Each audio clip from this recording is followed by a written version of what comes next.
Bismillahirrahmanirrahim. Assalamualaikum warahmatullahi wabarakatuh.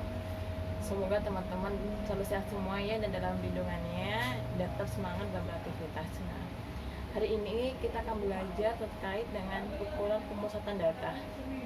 Itu ada 3 bagian ya teman-teman ya, ada dus, ada median, dan min. Nah, sebenarnya waktu SMA teman-teman udah belajar, ini kita akan ulang lagi aja ya. Yang pertama yaitu min,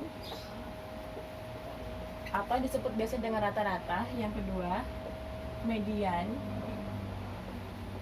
atau nilai tengah. Yang ketiga adalah modus. Nah, dalam PPT kemarin sudah disampaikan ya, kalau ini terkait dengan data kontinu dan data distrik. Nah, sebelum saya jelaskan dengan data kontinu dan distrik, nah sebenarnya untuk 3 bagian ini digunakan untuk data numerik. Jika kemarin sudah belajar tentang skala variabel ya, kan kemarin kita belajar tentang skala variabel yang nominal, ordinal, interval, dan rasio. Nah, nanti yang bagian dari numerik ini nanti bagian dari interval dan rasio. Nah, makanya kemarin pas kita belajar yang skala nominal dan ordinal, kan ibaratnya kemarin contohnya perempuan dan laki-laki, lebih banyak perempuan, maka kita katakan maka yang modusnya adalah perempuan. Nah, itu tidak perlu gitu kan. Nah, karena apa? Min, modus, median ini hanya untuk data numerik. Nah, data numerik ini ada 2, yaitu rasio dan interval gitu. Nah, nanti dalam di sini nih nanti dibagi lagi dengan data kontinu dan data distrik. Apa sebenarnya perbedaan yang 2 ini, data kontinu dan distrik? Nah, data kontinu ini terdiri kita memperoleh data tersebut dari hasil pengukuran gitu. Ibaratnya kita akan meneliti melihat tekanan darah seseorang yang sebelum atau sesudah pengukuran gitu ya. Ya, ini biasanya kontinu itu diperoleh dari pengukuran. Yang pertama, karena kita mengukur, kalau ingin mengetahui tekanan darah seseorang, maka kita ukur dengan tensimeter gitu kan. Yang kedua, contohnya kalau kita ingin mengukur tekanan tinggi badan ya, nah berarti kita ukur dengan ukuran tinggi badan. Terus kalau yang berat badan seorang, maka kita ukur dengan timbangan berat badan. Nah, berarti kontinu ini diperoleh dengan cara pengukuran ya. Nah, terus kalau data distrik ini dari penjumlahan. Ibaratnya nih jumlah teman-teman di kelas ini berapa, jumlah anak berapa, jumlah penduduknya berapa. Berarti dari hasil penjumlahan ya teman-teman ya, penjumlahan. Nah, itu sebenarnya data numerik ini. Nah, yang tadi saya ingatkan lagi, kalau yang kemarin kita bahas, kalau data nominal dan ordinal itu tidak perlu kita mengetahui minnya berapa, mediannya modus berapa. Yang perlu ini hanya untuk data numerik gitu ya teman-teman ya. Nah, selanjutnya kita akan bahas terkait yang pertama min. Nah, nanti yang 3 ini nanti ada yang berhubungan dengan data yang berkelompok dan tidak berkelompok gitu kan. Yang kita bahas terlebih dahulu yang berkelompok dulu ya. Yang tidak berkelompok dulu aja deh, yang tidak berkelompok. Yang pertama kita ke min dulu. Min atau disebut dengan rata-rata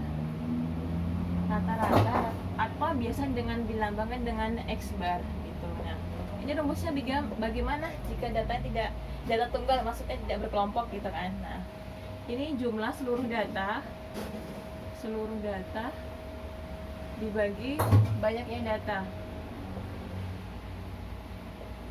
Nah, contoh kita ambil contoh, kita akan meneliti 4 siswa aja nih.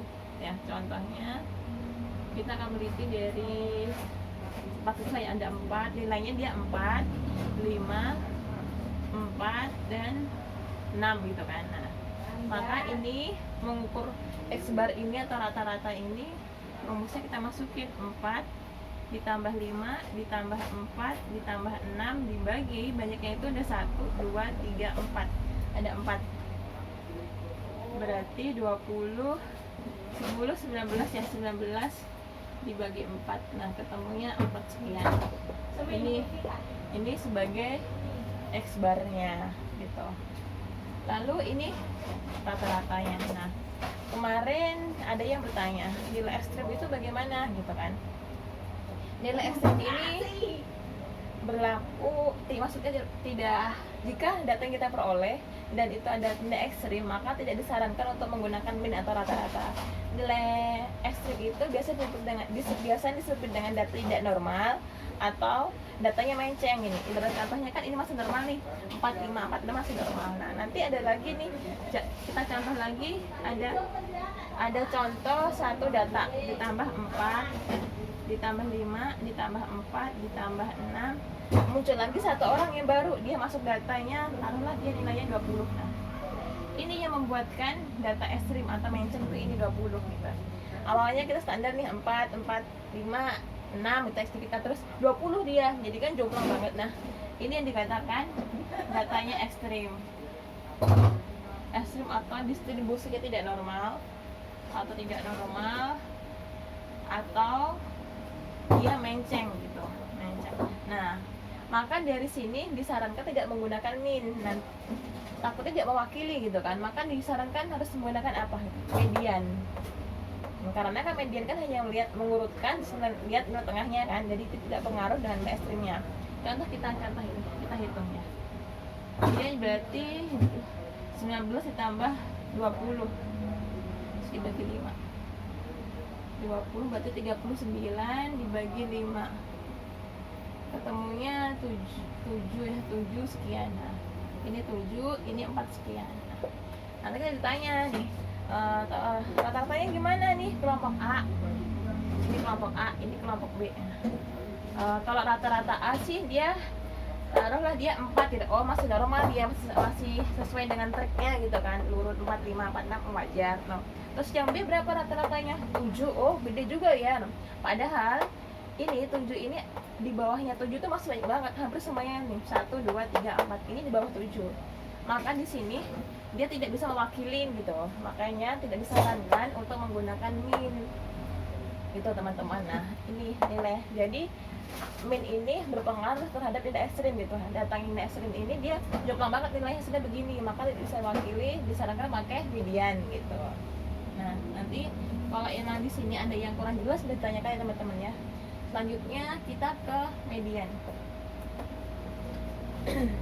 Nomor 2 median.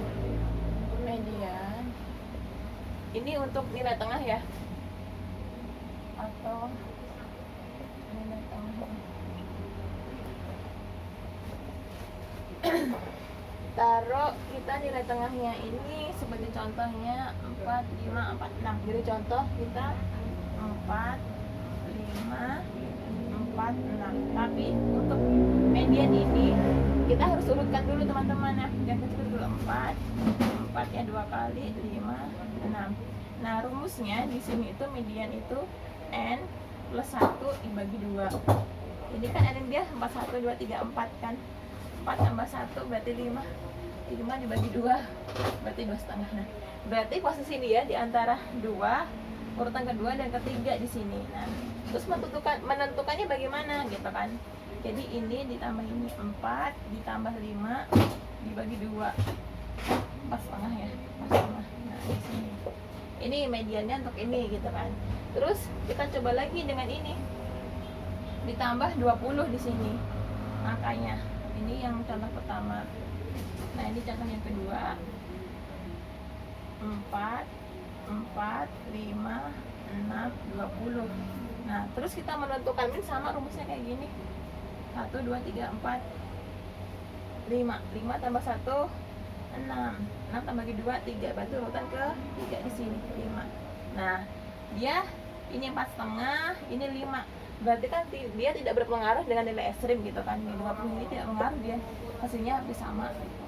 Makanya nanti kalau diketemu data kita sepenelitian terus ada nilai ekstrimnya begini, disarankan menggunakan median gitu, tidak menggunakan min gitu, karena yang bisa mewakili median gitu. Nah terus apa sebenarnya data yang ada nilainya menceng gitu kan, distribusi tidak normal itu biasanya data ini teman-teman. Contohnya data pendapatan, terus contoh lagi masa inkubasi.